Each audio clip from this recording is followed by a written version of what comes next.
What if the world stopped seeing you? Not out of malice, not out of cruelty, just indifference. No one calling your name. No eyes lighting up when you enter the room. No messages, no milestones. Just days that blur into each other, and a silence so thick it makes you question if you were ever real to begin with. That's not fiction.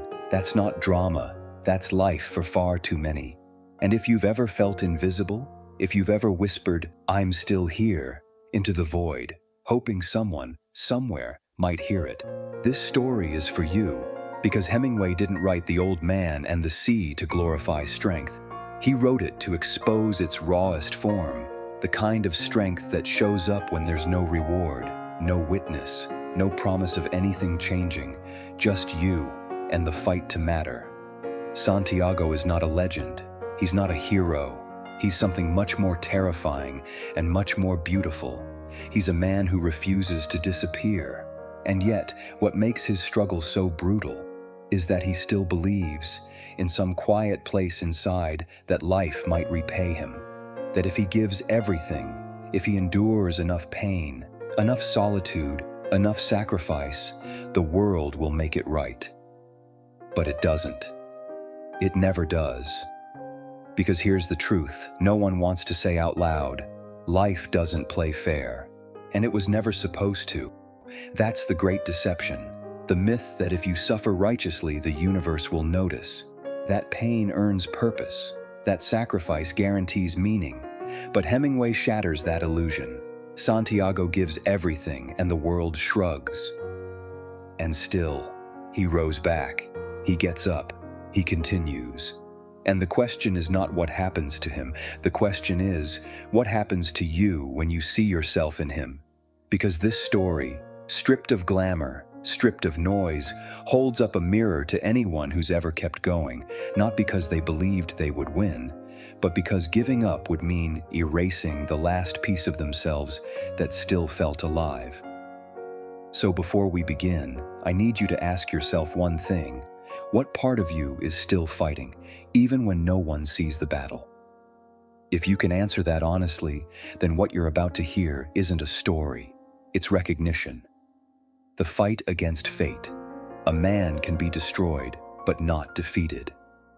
There are moments in life when defeat doesn't come with fanfare, no dramatic collapse, no thunderous fall, just silence, an empty inbox, a cold glance, the sound of your own breath in a room that used to feel like home. That's the space Santiago lives in. Not a battlefield, not a storm, but a stillness so deep it threatens to erase him. He's not fighting sharks or marlins. He's fighting something much harder to name, irrelevance. When life stops expecting anything from you, do you still expect something from yourself? He hasn't caught a fish in 84 days. To most, he's finished. To others, invisible. But every morning, with joints that protest and muscles that remember better days, Santiago rows out anyway, not because he's sure he'll succeed, but because if he doesn't try, he ceases to exist.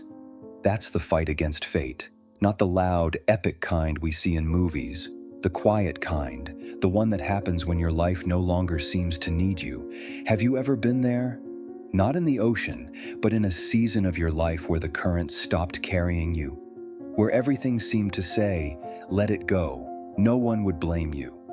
But something in you refused. Pause here. Ask yourself, why? Maybe you're there right now. Maybe you're showing up to a job that drains you, applying for opportunities that ghost you, trying to hold together a relationship that feels more like memory than love. And still, you get up, you try, you reach. Not because you think you'll win, but because something in you believes this. Your effort still means something, even if no one sees it. And that belief? That's not weakness. That's defiance. That's Santiago. He goes out to sea not for glory, not even for hope. He goes because some part of him still burns, a stubborn ember against the cold breath of fate. And when he finally hooks the marlin, that moment isn't a victory. It's a mirror. It reflects every silent battle you fought when no one was watching. It reflects your tired hands, still holding the line. It reflects your choice, not to disappear quietly. Let that image settle. A man, alone, fighting for more than a fish, fighting for proof that he still exists. Because this is the heart of Hemingway's story.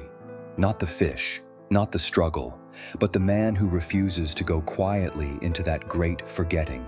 Every pull on the line, every hour Santiago spends wrestling the impossible, is a prayer without words. I'm still here. I still matter. I still fight. And isn't that what we all want? To matter. To be felt. Even in silence. You don't need a grand win to matter. You don't need applause. Sometimes just staying in the fight is the most powerful form of meaning you'll ever claim. So let me ask you, what fight are you still showing up for, even when the world says you've lost? What part of you refuses to surrender to the silence? Seriously, stop and answer that. Because if you do, this story becomes yours. Because maybe we don't overcome fate by defeating it. Maybe we overcome it by daring to face it every single day with open eyes and a defiant heart.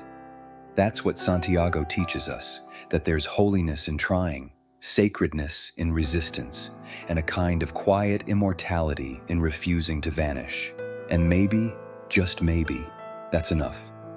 So if you feel broken, tired, forgotten, know this: you can be bent by life. You can be wounded, scarred, and shaken to your core. But as long as you're still holding the line, you are not defeated. And that makes you unstoppable. If this reflection stirred something in you, subscribe, not just to a channel, but to the quiet defiance of showing up every day in your own story. The search for meaning. What did I kill the fish for? After 2 days and nights of relentless battle, no sleep, no shelter, only sun and salt and silence, Santiago finally catches the marlin. A creature as majestic as it is tragic. He doesn't celebrate, he doesn't cheer. He simply ties the body to the side of his skiff and begins the long journey home.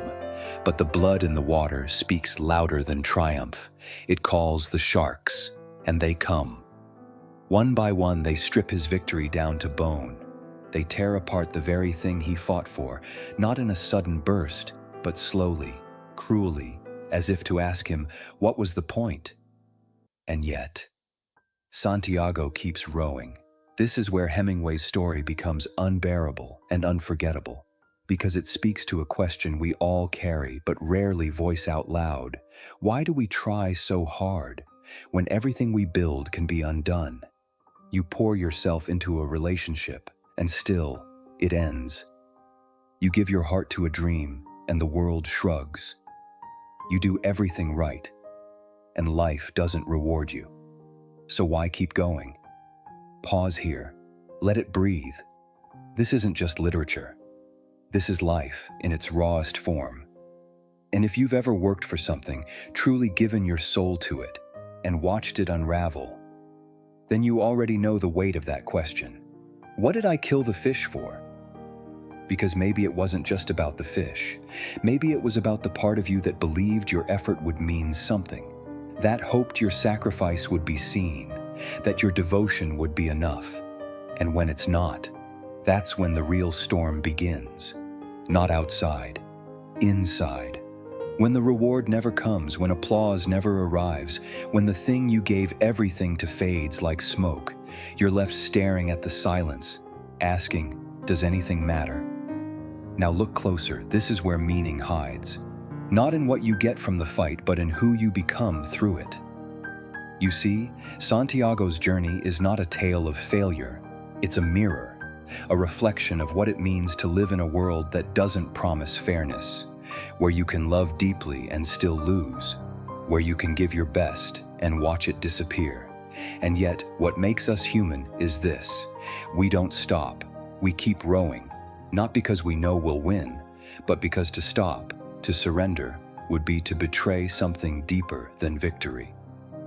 That's the reset point. This is not about outcome. It's about essence.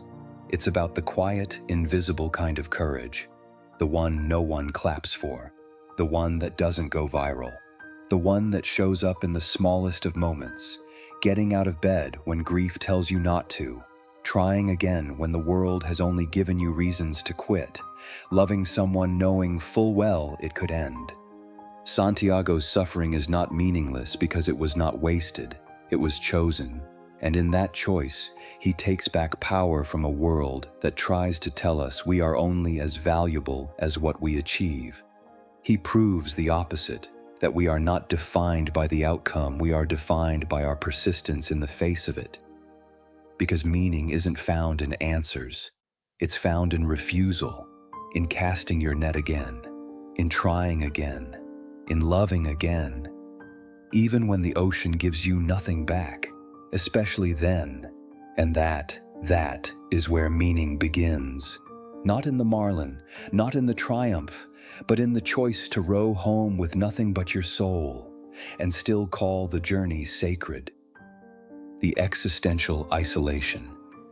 Now is no time to think of what you do not have. Out there, on the open sea, there is no applause, no one waiting on the shore, no claps, no cameras, no comfort. Santiago rows not for an audience, but for himself. His only companions are the wind, the waves, and the weight of everything he cannot control.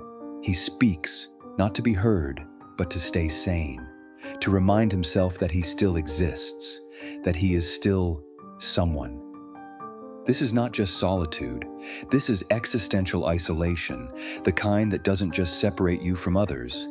It separates you from the illusion that life will always echo back your effort. And that's terrifying, isn't it?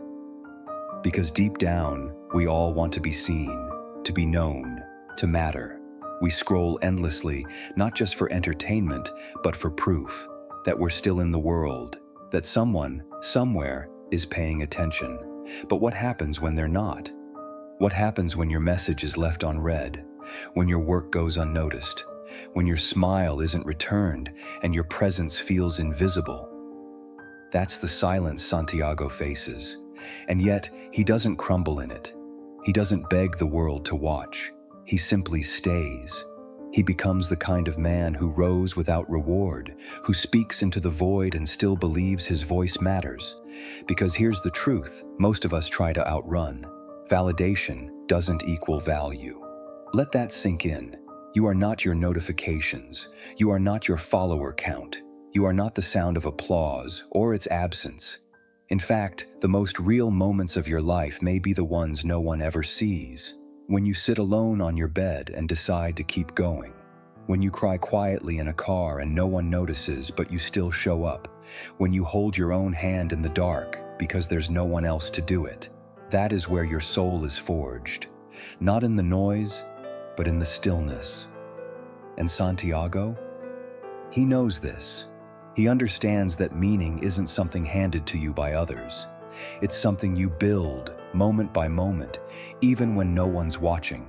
Especially when no one's watching, because that's when it's yours. That's when it's real, when there's no spotlight and no script, just the raw hum of your breath against the silence. That's where identity lives, not in who people think you are, but in who you are when no one else is around to confirm it. And that silence you fear, that emptiness you avoid, it might be the birthplace of something sacred, not loneliness but presence, not despair but depth, not a void but a mirror. The sea, vast and merciless, is Santiago's adversary, but also his sanctuary. It doesn't lie, it doesn't flatter, it simply is. And in that brutal honesty, Santiago finds himself stripped bare, and somehow still whole. We spend our lives fearing isolation, but what if it's not our enemy? What if, like Santiago, we let it teach us something? That we are not the sum of our interactions. That we are not lost just because we're alone. That maybe, just maybe, the silence isn't punishing us, it's inviting us to stop performing, to stop proving, and to simply be. So the next time the world goes quiet, don't rush to fill the space. Sit with it. Listen to it. Let it shape you. Because sometimes the most powerful thing you can do is not to be seen, but to see yourself, to hear your own heartbeat and say, I am still here. And that, in itself, is a kind of victory. Not loud, not glamorous, but utterly, unshakably real. The great deception. There's a lie so deeply woven into your life, you stopped questioning it.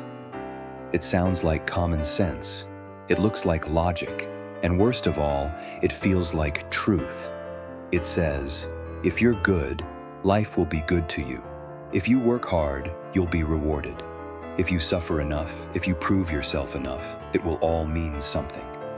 Pause. Let that sink in. Because if you're honest with yourself, how much of your life is built on this exact script? You wake up tired but keep pushing. You tolerate pain because you think it's building character. You keep grinding through heartbreak, failure, and silence, holding on to the belief that there's a light at the end of the tunnel. But what if there's not? What if the tunnel never ends? What if the world doesn't care how much you gave, how much you lost, how much you tried? Here's the truth no one wants to say out loud. You can do everything right and still lose. That's not pessimism. That's not cynicism. That's reality. And until you face it, really face it, you're living in a dream someone else sold you. This is the great deception. The belief that life is a fair game, that your pain must have purpose, that your sacrifice guarantees a reward. But life isn't a transaction. It's not a story written with your happy ending in mind.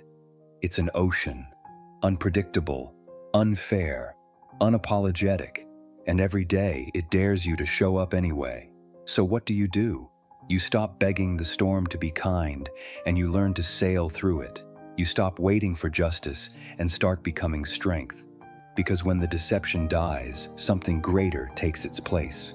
Not a promise, not a guarantee, but clarity. The clarity that no one is coming to save you. The clarity that pain is not proof of progress. And the clarity that even if you lose, you can still choose who you are in the fight. And here's the paradox. The moment you stop believing life owes you something is the moment you become truly free. That's what Hemingway knew. Not how to escape suffering, but how to face it without illusion. Not to believe in hope blindly, but to believe in yourself fiercely even when there's no reason left to. Because in the end, maybe life isn't about being rewarded. Maybe it's about becoming. There is a kind of strength that doesn't shout, that doesn't seek applause or victory. A strength that bleeds in silence and keeps going. Santiago's story is not one of triumph in the way we usually understand it. There are no miracles, no grand rewards, no clear answers, and that's precisely what makes it real, because life rarely gives us the clean arc of a hero's journey. More often, it gives us the gray space, the waiting, the wondering, the slow erosion of things we thought would last. And in that space, Hemingway gives us a man who refuses to vanish, who continues not out of certainty, but in spite of uncertainty. He keeps rowing even after everything is taken. He holds the line even when the prize has turned to bones. And in doing so, he exposes a painful but liberating truth. Life isn't fair, and it was never meant to be. That's the great deception we all inherit. The idea that if we suffer enough, prove ourselves enough, the universe will reward us. But Santiago doesn't receive justice. He receives reality. And yet, he stays. He endures. He becomes. Santiago doesn't teach us how to win. He teaches us how to withstand, how to remain standing, quietly, painfully, when there's nothing left to stand on. His strength is not measured by what he achieves, but by what he endures without losing the last fragments of his soul. And maybe that's the most radical thing of all, to let the illusion die and still choose to live with meaning, to stop waiting for the world to repay your effort and decide that showing up is enough, that your worth was never a negotiation, that the absence of reward is not the absence of value. You don't have to be perfect. You don't have to succeed.